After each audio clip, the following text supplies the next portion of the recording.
الحمد للہ رب العالمین والعاقبۃ للمتقین والصلاة والسلام رسولہ الانبیاء والمرسلین اما بعد فاعوذ باللہ من الشیطان الرجیم بسم اللہ الرحمن الرحیم ظہر الفساد فی البر والبحر بما کسبت ایدی الناس لیذیقہم بعض الذی عملوا لعلہم یرجعون۔ ترجمہ: لوگوں نے اپنے ہاتھوں جو کمائی کی اس کی وجہ سے خشکی اور تری میں فساد پھیلا، تاکہ انہوں نے جو کام کیے ہیں اللہ ان میں سے کچھ کا مزہ انہیں چکھائے، شاید وہ باز آ جائیں۔ یہ سورہ روم کی آیت نمبر 30 ہے، اور اس میں اگر ہم موجودہ حالات کو سامنے رکھیں تو ہمیں کچھ بات سمجھ آئے گی کہ اللہ سبحانہ وتعالیٰ فرما رہے ہیں۔ ترجمہ دوبارہ سے پڑھ رہا ہوں۔ لوگوں نے اپنے ہاتھوں جو کمائی کی اس کی وجہ سے خشکی اور تری میں فساد پھیلا،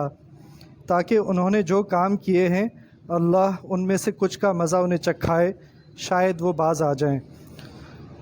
ماں باپ اپنی اولاد کو اگر کبھی کوئی سزا دیتے ہیں ان کی نافرمانی کی وجہ سے، یا کوئی ایسی غلطی ہو جاتی ہے جس پر ماں باپ ناراض ہو جاتے ہیں اور پھر ان کو تنبیہ کرتے ہیں یا کوئی سزا دیتے ہیں، تو اس سزا کا مقصد یہ نہیں ہوتا کہ وہ اپنی اولاد کو نقصان پہنچانا چاہتے ہیں، بلکہ اس سزا کا مقصد یہ ہوتا ہے کہ اولاد کو فائدہ پہنچانا چاہتے ہیں، نفع پہنچانا چاہتے ہیں اور نقصان سے بچانا چاہتے ہیں۔ اسی طرح اللہ سبحانہ وتعالیٰ نے اگر قرآن شریف میں جگہ جگہ سزاؤں کا ذکر کیا ہے یا عذاب کا ذکر کیا ہے، تو اللہ سبحانہ وتعالیٰ اس سے ہمیں یہ نہیں بتانا چاہ رہے کہ میں تمہیں نقصان پہنچانا چاہتا ہوں۔ حقیقت میں اللہ سبحانہ وتعالیٰ یہ بتانا چاہ رہے ہیں میں تمہیں نقصان سے بچانا چاہتا ہوں۔ اس لیے اس آیت کے آخر میں اللہ سبحانہ وتعالیٰ نے، اور اسی طرح دوسری آیات کے آخر میں اللہ سبحانہ وتعالیٰ فرماتے ہیں لعلہم یرجعون، تاکہ تم میری طرف لوٹ آؤ، یرجعون شاید تم میری طرف لوٹ آؤ۔ تو اور بہت سی آیتوں میں اللہ سبحانہ وتعالیٰ نے وہ جو عذاب نازل کیے مختلف قوموں پر، مختلف بستیوں پر، ان سے بھی ہمیں اللہ سبحانہ وتعالیٰ یہی ہم سے کہہ رہے ہیں کہ شاید تم لوٹ آؤ میری طرف، دیکھ لو ان کے ساتھ کیا ہوا، یا دیکھ لو تمہارے اپنے ساتھ کیا ہو رہا ہے۔ تو اب اگر ہم اپنے حالات کو دیکھیں کہ آہستہ آہستہ مشکلات بڑھتی جا رہی ہیں، کبھی کوئی مشکل، کبھی کوئی مصیبت آ رہی ہے، اور غریب کے لیے خاص طور پر جینا مشکل ہو رہا ہے۔ اس کی مثال اس طرح ہے کہ جیسے کوئی باپ اپنے بیٹے کو ماہانہ خرچ دیتا تھا، پاکٹ منی دیتا تھا، اور بیٹے نے کوئی غلطی کی تو باپ نے کہا کہ اب 1 مہینے کے لیے تمہاری ماہانہ جو خرچ تھا وہ بند۔ تو اب بیٹے کو تو بہت برا لگے گا، لیکن باپ کیا چاہتا ہے کہ بیٹے سے آئندہ یہ غلطی نہ ہو۔ اب بیٹا مشکل میں آ گیا کیونکہ اس کے مہینے کے جو خرچے تھے وہ پورے ہو جاتے تھے، لیکن اب اس کے خرچے پورے نہیں ہوں گے۔ اللہ سبحانہ وتعالیٰ نے بھی ہمارے ہاتھ تھوڑے سے باندھ دیے ہیں اور ہمیں مشکل میں ڈال دیا ہے، اور بہت لوگ جو پہلے جن کے ہاتھ کھلے تھے وہ بھی مشکل میں آ گئے ہیں۔ اور اگر اس وقت ہم یہ سیکھیں گے نہیں کہ یہ ہمارے ساتھ کیوں ہو رہا ہے اور ہمیں کیا کرنے کی ضرورت ہے، تو پھر مشکل بڑھتی جائے گی جیسے بڑھتی جا رہی ہے، اور ہم سیکھ نہیں رہے ہیں۔ تو اس وقت ہمیں سیکھنا کیا ہے کہ اللہ سبحانہ وتعالیٰ جو بتا رہے ہیں، قرآن شریف جو بتا رہے ہیں، جس سے سچا کوئی کلام نہیں ہے، وہ یہ ہے کہ تم واپس آ جاؤ۔ تم پر جو مشکلات آ رہی ہیں، آ چکی اور بڑھتی جا رہی ہیں، وہ اسی لیے ہیں کہ تم واپس آ جاؤ۔ میں یہ نہیں چاہتا کہ تم جنت کے بجائے دوزخ میں چلے جاؤ، میں تو یہی چاہتا ہوں جہاں سے آئے ہو وہیں چلے جاؤ۔ تو اس کا حل یہ نہیں ہے کہ ہم پریشان ہوتے رہیں، تبصرے کرتے رہیں، سیاسی باتیں کرتے رہیں، مجالس میں بیٹھے رہیں۔ بھئی ان چیزوں سے کچھ بھی بدلنے والا نہیں ہے، اور سڑکوں پہ نکل آئیں، ٹائر جلانا شروع کر دیں، ان چیزوں سے کچھ بدلنے والا نہیں ہے۔ ایک چیز اللہ سبحانہ وتعالیٰ نے ہمارے ہاتھ میں دی ہے، وہ ہمارا اپنا جسم ہے، یہ ہمارے کنٹرول میں دیا ہے۔ باقی ہمارے اوپر کون بیٹھا ہے، حکمران کون ہے، یہ سارے فیصلے اللہ سبحانہ وتعالیٰ ہی فرماتے ہیں، اور وہ اسی لیے فرماتے ہیں کہ جیسے اعمال اوپر ہم بھیجتے ہیں ویسے احکام اوپر سے نازل ہوتے ہیں۔ تو اگر ہم اپنے اعمال کو دیکھیں تو وہ اسی قابل ہیں کہ ہمارے اوپر ایسے حکمران ہو، ظالم حکمران ہو، اور اگر ہم اپنے اچھے اعمال اوپر بھیجیں گے تو ہمارے سامنے موجود ہے افغانستان کی مثال، جس کو 50 سے زیادہ ملکوں نے تباہ کرنے کی کوشش کی، جنگ ہوتی رہی، 20 سال تک جنگ ہوتی رہی۔ وہ نہتے تھے، ان کے پاس پہننے کو جوتے نہیں تھے، ان کے پاس سواریاں نہیں تھیں، صرف کیا تھا؟ ایمان تھا اور عمل صالح تھا۔ ان دو چیزوں کی وجہ سے اللہ سبحانہ و تعالیٰ نے دنیا کو دکھا دیا کہ سپر پاور کوئی نہیں ہوتا، سپر پاور میں ہوں۔ اللہ سبحانہ و تعالیٰ سے بڑی پاور کوئی بھی نہیں ہے۔ اللہ سبحانہ و تعالیٰ ہمارے ساتھ ہوں گے تو یہ ساری مشکلات ہماری جو ہیں یہ ہم سے جا سکتی ہیں۔ تو ہم اگر اپنا عمل دیکھیں تو آج جو حالات ہیں، میں نے اپنے ایک استاد ہیں شیخ ہاشم صاحب، امریکہ سے تعلق ہے ان کا، ان سے وہ آئے ہوئے ہیں آج کل پاکستان میں، ان سے پوچھا کہ آپ کیا کہتے ہیں پاکستان کے حالات کے بارے میں؟ انہوں نے فرمایا جو لوگ اگر اپنی حالت بدلنے کی کوشش نہیں کریں گے تو میں آگے کوئی خوشخبری نہیں دیکھ رہا۔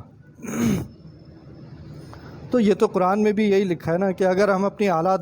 اللہ اس قوم کی حالت نہیں بدلتے جو اپنی حالت بدلنا نہیں چاہتی، یہ بھی قرآن ہی اس کی گواہی دے رہا۔ تو پھر اگر ہم اسی طرح زندگی گزارتے رہے اور اگر کوئی عمل ہمارے جسم سے ہوگا تو ہماری زبان کرے گی، اور وہ کیا ہوں گے؟ تبصروں کے علاوہ کچھ نہیں ہوگا، یا ہم فیس بک اور واٹس ایپ پہ آگے بڑھاتے رہیں گے چیزیں، اور اس سے زیادہ ہماری زندگی میں کوئی تبدیلی نہیں آئے گی۔ تو پھر اللہ تعالیٰ کی طرف سے